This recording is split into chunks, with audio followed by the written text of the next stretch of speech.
Hello बच्चों, तो आ गए हम फिर से एक बार आपके लिए एक नया ताज़ा फ्रेश लेक्चर लेकर। आप कहेंगे मैम क्या जूस वूस लाती है तो कुछ फ़ायदा होता है क्या, लेक्चर उठा के ले आती है। लेकिन क्या करें, हमारा काम ही है और आपका भी काम यही है इसे पढ़ना।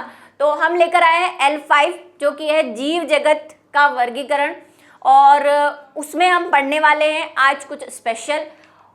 चैप्टर फ्लो आपको पता ही है कि ये सारी ही चीज़ें हमें पढ़नी है और अच्छे से पढ़नी है।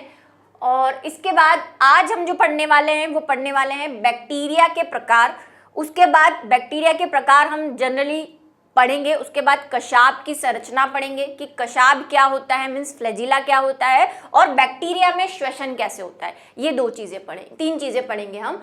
और आज जो एक चीज़ है जो हम पहले डिस्कस करके आए हुए हैं उसको मैं थोड़ा सा आपको रिवाइज कर देना चाहती हूँ। हमने फर्स्ट जो लेक्चर दिया था, मीन्स जो मोनेरा के बारे में जो फर्स्ट जनरल बातें कही थी, तब मैंने आपको एक प्रकार बताया था कि शेप्स जो हैं वो बैक्टीरिया के डिफरेंट होते हैं, और ये शेप्स मैंने बताए थे। तो एक बार मैं पहले उसको रिवाइज कर देती हूँ, क्योंकि बैक्टीरिया के प्रकार में हम दो टाइप से बैक्टीरिया को बांटते हैं। एक तो उनके शेप यानी आकार के आधार पर, और दूसरा फ्लैजिला की उपस्थिति या अनुपस्थिति के आधार पर। अभी देखेंगे, पहले ये देख लेते हैं, थोड़ा सा इसको रिवाइज कर लेते हैं।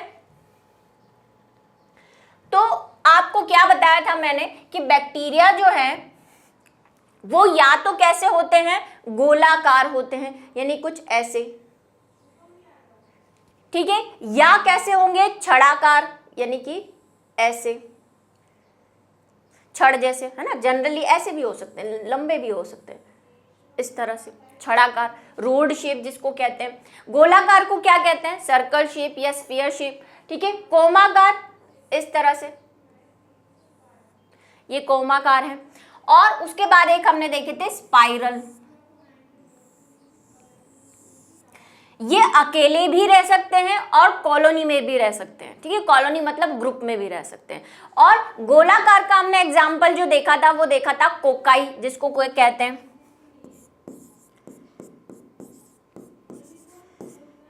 ठीक है, कोकस भी कहते हैं जिसे।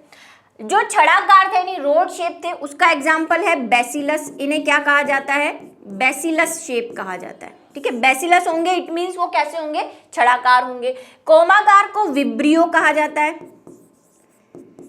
और इसी का एक एग्जाम्पल भी हमने देखा था, उदाहरण हमने क्या देखा था, विब्रियो कॉलेरा।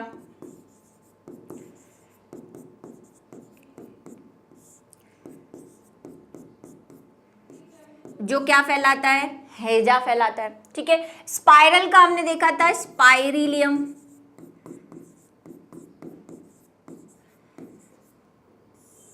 ठीक है। इसके बाद मैंने आपको बताया था कि अगर ये सिंगल रहते हैं तो इसे कोकाई, बैसिलस या बैसिलाई और विब्रियाई और स्पाइरिलियम कहते हैं। लेकिन ये ग्रुप में भी रह सकते हैं अगर ये चेन फॉर्म में रहते हैं, कुछ इस तरह से।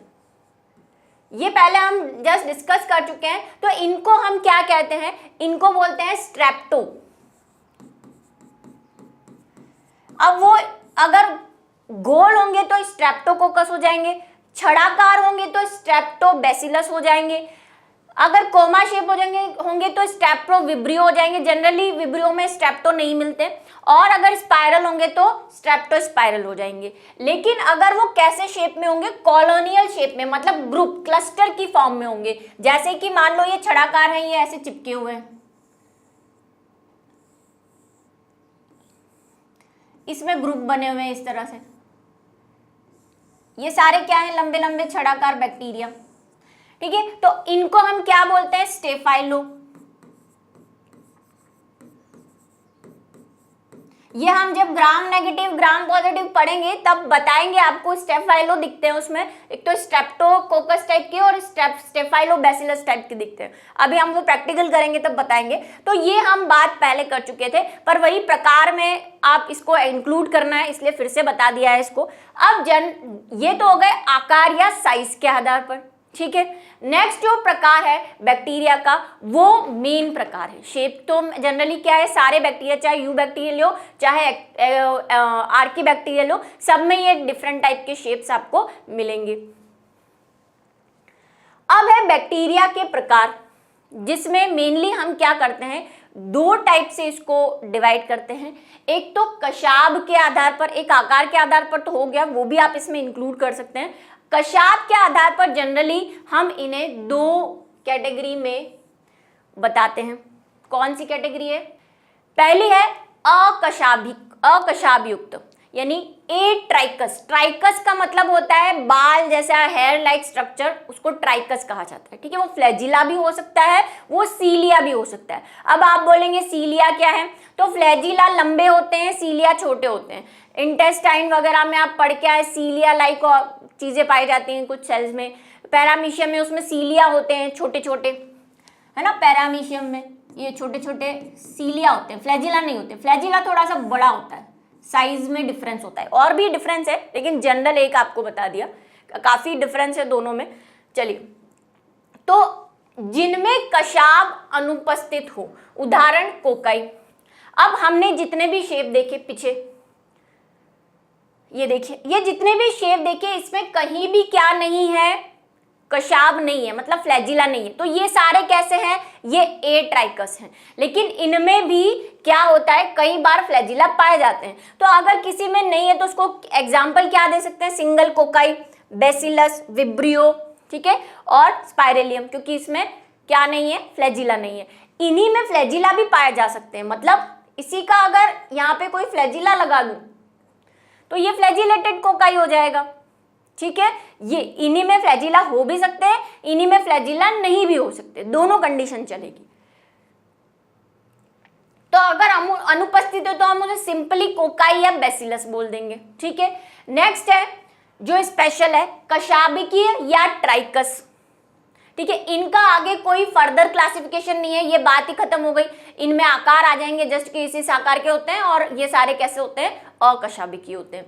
और जिनमें कशाब होते हैं उन्हें क्या कहा जाता है, ट्राइकस कहा जाता है। ट्राइकस जिसमें कशाब या फ्लैजिला उपस्थित होते हैं। अब इनकी बहुत सारी कैटेगरी है जिसको आज हम डिस्कस करने वाले हैं।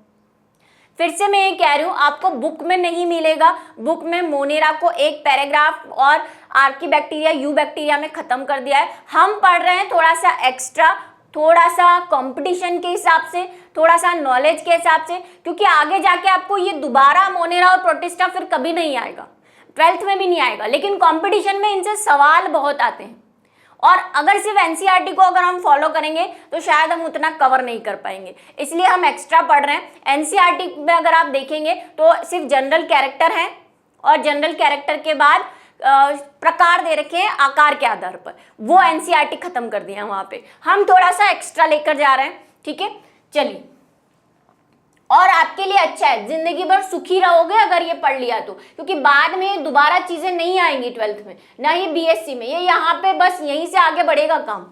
चलिए, अब है कशाब के आधार पर, एक तो होते हैं सिफेलो ट्राइकस। सिफेलो का मतलब होता है हेड, सिर। अगर कोई बेसिला है, जैसे ये मान लो रोड शेप बेसिला है, ठीक है, तो इसका जो फ्लैजिला होगा वो यहां पे होगा, ऐसे, ये फ्लैजिला हो गया। तो ऐसे जो बैक्टीरियाज हैं, हम किसकी बात कर रहे हैं अभी, यू बैक्टीरिया, क्योंकि मैंने बोला अब जो भी पढ़ने वाले हैं यू बैक्टीरिया के बारे में पढ़ने वाले हैं। आर्की बैक्टीरिया एक तरह से खत्म हो चुका है। ठीक है, तो सिफेलो ट्राइकस क्या होते हैं, जिनके सिरे पर या सिर पर या हेड पर या जो दो पोल है उन पे कहीं, उनमें से एक में, ठीक है, उनमें से एक, या तो इधर साइड या इधर साइड, दोनों में से किसी एक साइड क्या हो, फ्लैजिला उपस्थित हो। इसका एग्जाम्पल हम क्या दे सकते हैं, स्यूडोमोनास।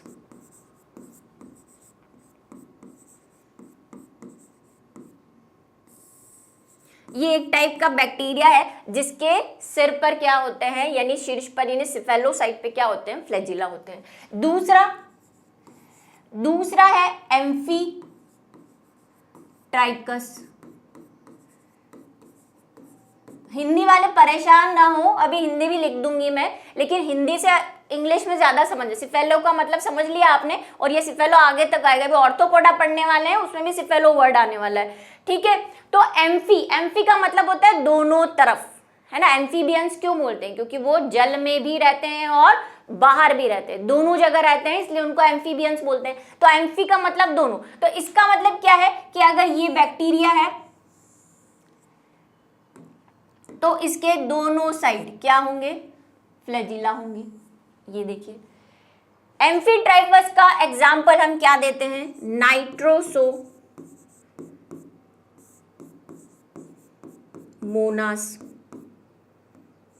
क्या है नाइट्रोसोमोनास? आपको ध्यान हो तो नाइट्रोजन फिक्सेशन करता है ये, है ना। नाइट्रोजन को अमोनिया नाइट्रेट में बदलता है और फिर वापस उसको डीनाइट्रिफिकेशन में भी काम में आता है। तो ये नाइट्रोसोमोनास है, ठीक है। तीसरा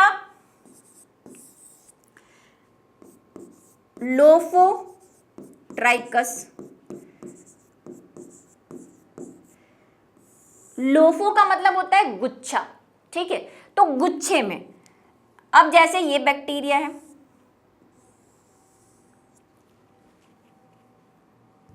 इसके क्या गुच्छे में होंगे? यहां पे देखो सिंगल है, यहां पे दोनों साइड है, लेकिन कैसे है? सिंगल है। यहां पे गुच्छे में होंगे, मतलब एक से ज्यादा, इस तरह से। इसे कहा जाता है लोफोट्राइकस, यानी गुच्छे में होना, ठीक है। तो ये गुच्छे हो गए। इसका एग्जाम्पल हम क्या दे सकते हैं? इसका एग्जाम्पल है स्पाइरीलियम,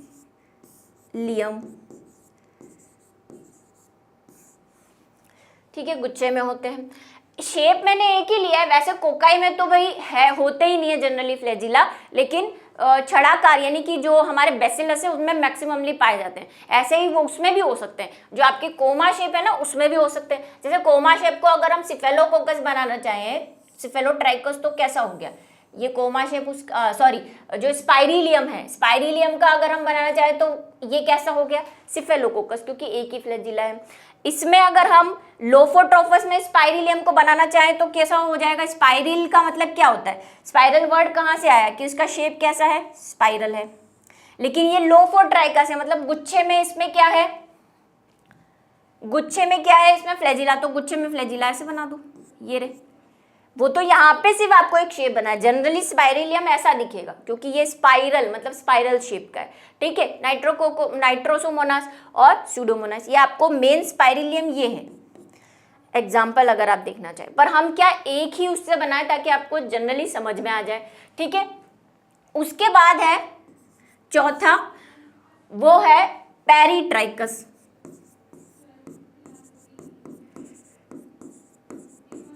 ये पेरिट्राइकस क्या है? पेरी का मतलब परिधि, ठीक है। तो ये क्या होंगे? परिधि पर होंगे। जैसे ये है,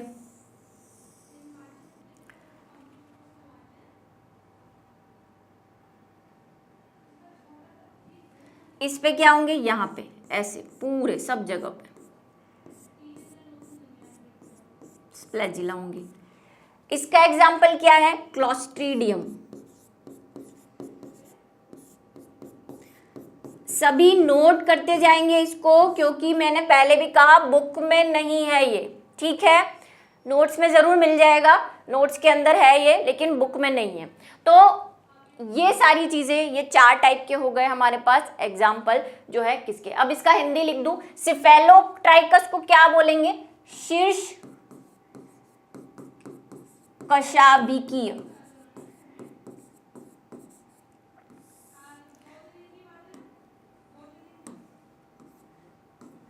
इसको क्या बोलेंगे? उभय कशाभिकीय।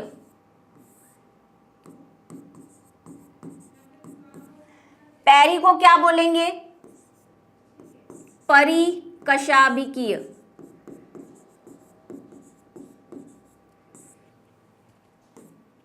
हिंदी, ठीक है। और लोफो को क्या बोलेंगे?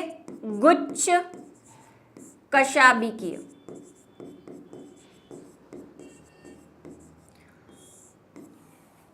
सबका मालिक एक, गूगल, ठीक है। चलिए, तो ये हो गया। अब बात कर लेते हैं हम कि ये फ्लैजिला फ्लैजिला तो कर लिया, लेकिन फ्लैजिला है क्या भला, ये तो समझ ले। तो पहले है कशाप की संरचना की, कशाप होता क्या है। फिर से बुक में नहीं है, मैं भी इतना डिटेल में नहीं जा रही। अगर फ्लैजिला की बिल्कुल आप प्योर पढ़ेंगे स्ट्रक्चर जब बीएससी पढ़ने जाएंगे या 12th के बाद आफ्टर कोई कोर्स करेंगे तो फ्लैजिला का स्ट्रक्चर दबा के पढ़ना, मस्त 2-3 पेज का स्ट्रक्चर है। हम पढ़ने वाले हैं सिर्फ हमारे जितना, मतलब हमारे लोड ना आए और समझ में भी आ जाए उस कैटेगरी का। तो फ्लैजिला क्या होता है, जैसे फ्लैजिला और सीलिया में मैंने आपको एक डिफरेंस बता दिया, सीलिया साइज में छोटे होते हैं, फ्लैजिला जनरली क्या होते हैं, लंबे और बड़े होते हैं। ठीक है, तो फ्लैजिला में क्या होता है, 3 पार्ट होते हैं। एक तो होता है फ्लैजिलम, जिसको हम मेन क्या बोलते हैं, कशाब। दूसरा पार्ट इसका होता है हुक, जिसको हम बोल सकते हैं मध्यखंड। हिंदी लिखना बड़ा भारी पड़ जाता है, अब हुक तो भाई हुक ही हुक है, हुक की हिंदी क्या लाऊं, तो मध्यखंड है। ठीक है, और फिर है आधार काय, आधारी काय, जिसको हम बेसल बॉडी कहते हैं। बेसल बॉडी आपने पढ़ा है नहीं, अब पढ़ेंगे 11th में। अभी सेल आ रहा है ना, जो सेल का स्ट्रक्चर, उसमें बहुत कुछ अभी समझ में आने लग जाएगा। तो बेसल बॉडी भी हम इतना डिटेल में अभी नहीं पढ़ रहे हैं। अब कशाब कैसा होता है, तो कशाब मान लीजिए ये क्या है, हमारे जो बैक्टीरिया है, प्रिय बैक्टीरिया, उनकी क्या है, मेम्ब्रेन है, यानी कि कोशिका झिल्ली है। आप बोलेंगे प्रिय क्यों, डरना पड़ता है भाई, कोरोना जब से आया है तो प्रिय बनाना पड़ता है इनको, गुस्सा हो जाते हैं ये बहुत जल्दी। अब इसमें होती है 2 बेसल बॉडी, मतलब ऐसी रिंग्स होती है। बेसल बॉडी क्या होती है, जनरली ऐसे रिंग होती है। इसमें अभी अरेंजमेंट होता है माइक्रोट्यूब्यूल का, 9+2 9+0 सब पढ़ना है, धीरे धीरे पढ़ेंगे। तो बेसल बॉडी ऐसी रिंग होती है, कोई प्रोटीशियस रिंग होती है, जो अपने आप में एक रॉड लाइक स्ट्रक्चर से ऐसे जुड़ी हुई रहती है, छड़ाकार स्ट्रक्चर से, ये है ना, इस तरह से 2 रिंग होती है। ये 2 रिंग किसमें है, अभी हम ग्राम नेगेटिव ग्राम पॉजिटिव पढ़ेंगे। तो ग्राम नेगेटिव और ग्राम पॉजिटिव, तो ग्राम पॉजिटिव में तो 4 होती है और ग्राम नेगेटिव में 2 होती है। थोड़ा सा वही छोटी छोटी मगर मोटी बातें, वैसे पढ़ना नहीं है आपको, सिर्फ देख लो एक बार, पूरा मान जाते हैं ना। तो ये बेसल बॉडी है। ठीक है, इसको क्या कहेंगे हम, बेसल बॉडी। ये इसका निचला पार्ट है। क्या काम होगा, जैसे पेड़ के अंदर रूट्स होती है ना, खड़े रखने के लिए उसको क्या करती है, पेड़ की रूट्स उसको स्थिर बनाए रखती है, जगह पे स्थापित करके रखती है। तो ऐसा मान लीजिए कि ये जो मेम्ब्रेन है, ये जो बैक्टीरिया की मेम्ब्रेन है, ये वो जमीन है, और जमीन पे इस फ्लैजिला को गाड़ के रखना है, बना के रखना है। तो ये बेसल बॉडी वही काम करती है। तो ये 2 बेसल बॉडी रिंग्स हैं। ठीक है, रिंग लिख दो यहाँ पे, रिंग। ऊपर की तरफ एक मोटा स्ट्रक्चर होता है,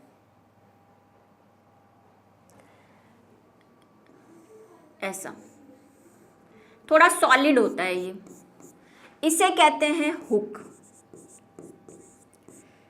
या मध्यकाय। अब कहीं बुक्स में शायद कॉलर भी लिखा हो, घबराए नहीं, वही है वो चीज।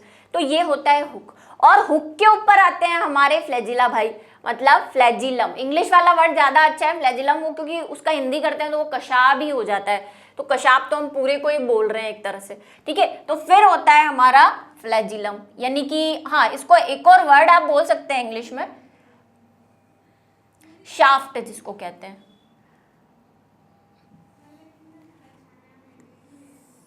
ऐसा ये है हमारा फ्लैजिलम, जिसको हम क्या बोल सकते हैं, शाफ्ट भी बोल सकते हैं, फ्लैजिलम या फ्लैजिला। एक होता है तो फ्लैजिलम, 2 बहुत सारे होते हैं तो फ्लैजिला। ठीक है, ये है हमारा फ्लैजिला। तो 3 पार्ट हो गए। अब फ्लैजिला जो होता है वो एक स्पेशल टाइप के प्रोटीन का बना होता है। ये खोखली नहीं है, ट्यूब लाइक स्ट्रक्चर नहीं है, ये पूरा ठोस है। कैसे ठोस है, इसमें जो प्रोटीन है ना वो ग्लोब्यूलिन प्रोटीन है। ग्लोब्यूलिन प्रोटीन क्या होती है, जो ऐसे ऐसे शेप की होती है, सर्कल शेप की, स्फीयर शेप की, ठोस होती है, बॉल जैसी। तो वो ऐसे अरेंज होती है इसमें, ऐसे स्पाइरली फॉर्म में, सर्पिलाकार। और इस प्रोटीन का नाम बहुत इजी है याद करना, फ्लैजिलिन प्रोटीन। फ्लैजिला में फ्लैजिलिन होती है, सीलिया में क्या हो जाएगी, सीलियन प्रोटीन होती है। ठीक है, ये एक और डिफरेंस आ गया। तो ये है हमारा फ्लैजिला जो बैक्टीरिया में पाया जाता है। एक हो सकते हैं, 2 हो सकते हैं, 1000 हो सकते हैं। चलिए, तो फ्लैजिला की बात खत्म हो गई। चलिए नेक्स्ट चलते हैं। अब हम नेक्स्ट टॉपिक है हमारा बैक्टीरिया में श्वसन। बैक्टीरिया मतलब, अब बैक्टीरिया के हमने जनरल स्ट्रक्चर पढ़ लिया, तब हमने पढ़ा था बैक्टीरिया कैसे होते हैं, एरोबिक भी होते हैं, मतलब ऑक्सीजन के साथ भी श्वसन करते हैं और ऑक्सीजन के बिना भी श्वसन करते हैं। ये हमने जनरल मोनेरा कैरेक्टर्स में पढ़ा था। तो उसको हम थोड़ा सा वेरीफाई कर देते हैं कि 2 टाइप से हमने पढ़े, जो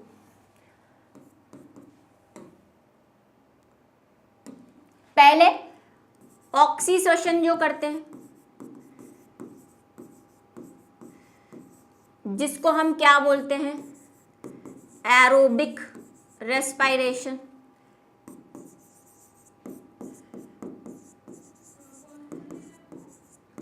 दूसरे टाइप के क्या होते हैं, एनारोबिक यानी अनाऑक्सी श्वसन।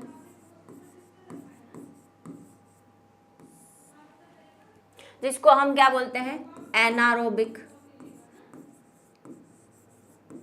Respiration dot. मैम बहुत आलसी, बार बार नहीं, टाइम वेस्ट नहीं करती। ठीक है, तो इसको भी पढ़ेंगे, पहले इसको पढ़ेंगे। अब एरोबिक रेस्पिरेशन, हम भी कैसा रेस्पिरेशन करते हैं, एरोबिक मतलब किसकी प्रेजेंट में करते हैं, ऑक्सीजन की प्रेजेंट में करते हैं। पर इनका थोड़ा सा मटेरियल दूसरा है। ये बोले हम अपने, ये सही है कि आपके इन्वायरमेंट में हम रहने आ गए, अब 100 डिग्री पे नहीं रहते, आपकी तरह रहते हैं, सब कुछ आपकी कॉपी एंड पेस्ट करेंगे तो हमें कौन पूछेगा, है ना। तो इनका थोड़ा सा डिफरेंट है। क्या डिफरेंट है कि हम क्या करते हैं, पहला हमारा होता है ग्लाइकोलाइसिस।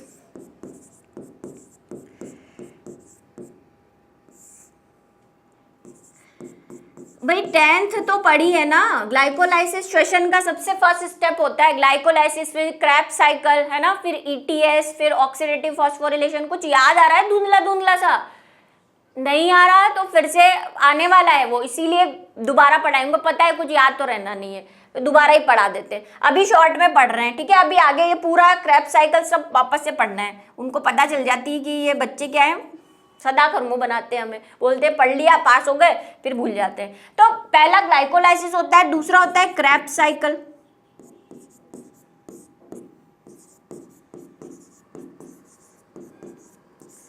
तीसरा होता है ETS, electron transport chain, electron स्थानांतरण श्रृंखला हिंदी, और चौथा होता है ऑक्सीडेटिव फास्फोरिलेशन, ऑक्सीडेटिव फॉस्फोरेशन। इसका हिंदी नहीं कर सकती, माफ करिए, यही हिंदी है इसकी। चलिए, तो ये हम में भी होता है, ये सारे स्टेप्स होते हैं। ये वाला कहाँ होता है, कुछ भूली बिसरी यादें, क्या तुम्हें याद है, 10th कहाँ पे होती है ये भाई, चलो कमेंट में लिखो तो जरा वीडियो पॉज करके, कहाँ पे होता है ग्लाइकोलाइसिस, जल्दी से फटाफट वीडियो पॉज करो, लिख के आओ। चलिए, ग्लाइकोलाइसिस होता है कोशिका द्रव्य में,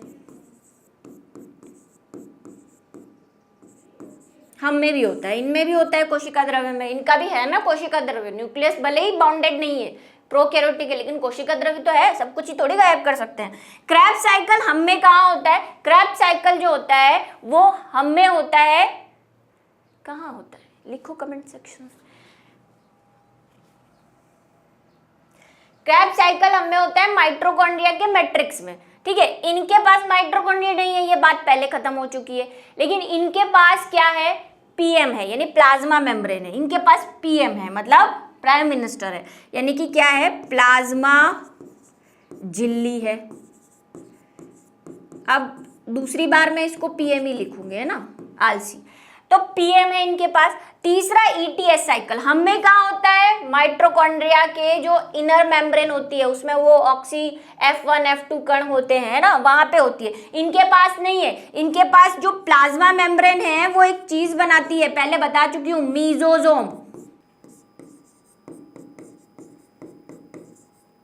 है ना। प्लाज्मा मेम्ब्रेन जो होती है वो क्या होती है, ऐसे अंदर की तरफ इनफोल्डेबल अंतर्वलित होकर एक संरचना बनाती है जो माइटोकॉन्ड्रिया की तरह कार्य करती है। ऐसा कहा जाता है कि ये माइटोकॉन्ड्रिया के काम करती है, तो उसको मीजोसोम कह देते हैं, ठीक है। और फॉस्फोरेटिव ये भी कहाँ होता है, पीएम पे, मतलब प्लाज्मा मेम्ब्रेन पे, ठीक है। हम में ये सारे माइटोकॉन्ड्रिया में होते हैं।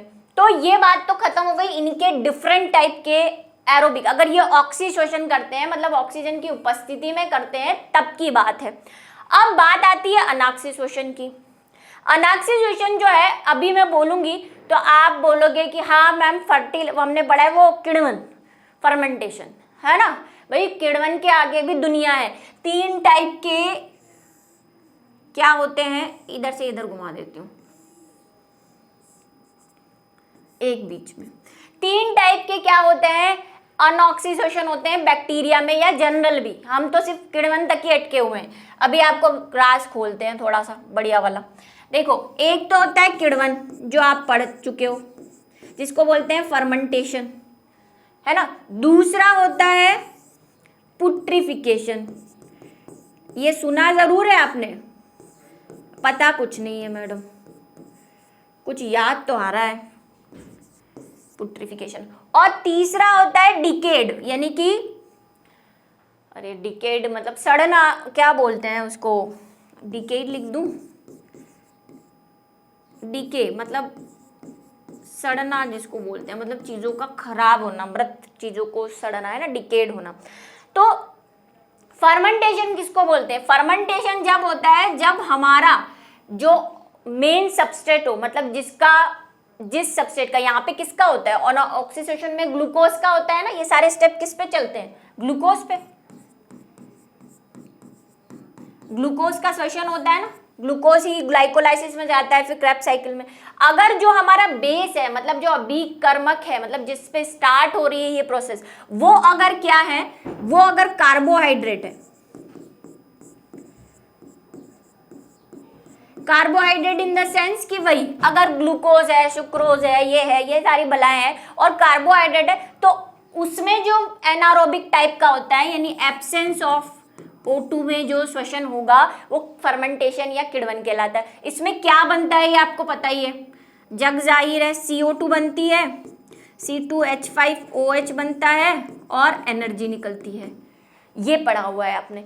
पुट्रिफिकेशन, अगर ये जो सबस्ट्रेट है वो कार्बोहाइड्रेट नहीं है, प्रोटीन है,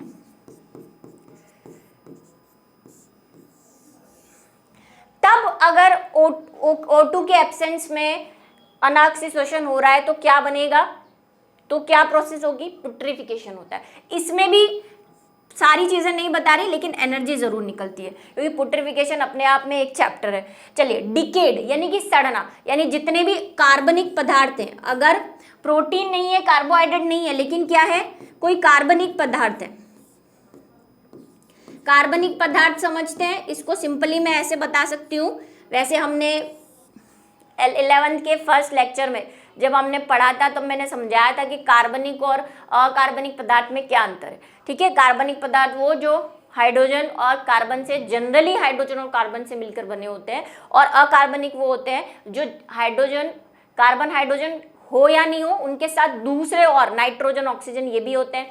कार्बनिक पदार्थ जो है सजीवों में मिलते हैं, और अकार्बनिक पदार्थ जो होते हैं वो बाहर, यानी कि प्रकृति से मिलते हैं, उसमें हमारा यानी सजीवों का कोई योगदान नहीं होता। जैसे मिनरल्स हैं, है ना, जितने भी मिनरल्स हम खोद के निकालते हैं, हीरा है, इस पे एक बच्चे ने मुझे कमेंट भी पूछा था कि हीरा अकार्बनिक है। हाँ बेटा, हीरा अकार्बनिक है, क्यों, क्योंकि उसमें सहसंयोजक बंध नहीं है, और कार्बनिक पदार्थों में जनरली सहसंयोजक बंध होना बहुत जरूरी है। तो जितने भी हम एनिमल्स हैं, यानी कि प्लांट है, एनिमल्स है, जीव है, वो सब किसके बने हुए हैं, अधिकतर कार्बनिक पदार्थ के बने हुए हैं। तो जब हम मृत हो जाते हैं और हम सड़ते हैं, यानी हम में जब सड़न होती है, पेड़ मर गया जमीन में, सॉइल के अंदर, तो क्या होगा, सड़ेगा, और उसको कौन करेगा, बैक्टीरिया सड़ाएंगे, और वो कौन सा रेस्पिरेशन करेंगे, ऑक्सीजन की अनुपस्थिति में, एनारोबिक। तो तब जो चीज होती है उसको हम बोलते हैं डिकेड, यानी कि सड़ना, ठीक है। चलिए, तो ये कहानी हो गई ऑक्सीशोषण और अनऑक्सीशोषण की बैक्टीरिया में, ठीक है। अब इसमें 2-3 टॉपिक और हैं, अगर आप कहीं कोई डिटेल वाली बुक पढ़ रहे हैं। एक है अविकल्पी श्वसन अनऑक्सीशोषण, एक विकल्पी अनऑक्सीशोषण, एक अविकल्पी ऑक्सीशोषण, और एक विकल्पी ऑक्सीडेशन, ये हम पढ़ेंगे हमारे जो HW सॉल्यूशन होगा, जो हम होमवर्क देंगे ना आपको चैप्टर एंड में, तब हम इसको एक क्वेश्चन इसका लेंगे और वहां पे पढ़ेंगे, क्योंकि वैसे ही हम इतना डिटेल में पढ़ रहे हैं और ये तो भाई ओवरलोड हो जाएगा, लेकिन हाँ उसको जानना बहुत ज़रूरी है, तो उसको हम HW यानी ऐप पर जो हमारा होमवर्क आता है वहाँ पे पढ़ेंगे। चलिए, तो देखा आज हमने क्या क्या पढ़ा। हमने पहले का थोड़ा सा रिवाइज भी कर लिया, फिर कशाप के आधार पर हमने 2-3 देखे प्रकार कि कैसे कैसे क्या क्या होते हैं, और उसके बाद हमने कशाप की संरचना भी देख ली, जो हम हद से गुजर गए, बाहर चले गए एनसीईआरटी के। एनसीईआरटी बुरा भी मानती है कभी कभी, और बैक्टीरिया के बारे में, श्वसन के बारे में भी पढ़ा, क्योंकि वही सुखी रहना है अगर आगे जीवन में, बायो में, तो ये पता होना चाहिए। और इसी के साथ आज का लेक्चर हमारा खत्म होता है, और नेक्स्ट वीडियो लेक्चर के लिए इंतजार कीजिए, क्योंकि बैक्टीरिया की कहानी अभी बाकी है।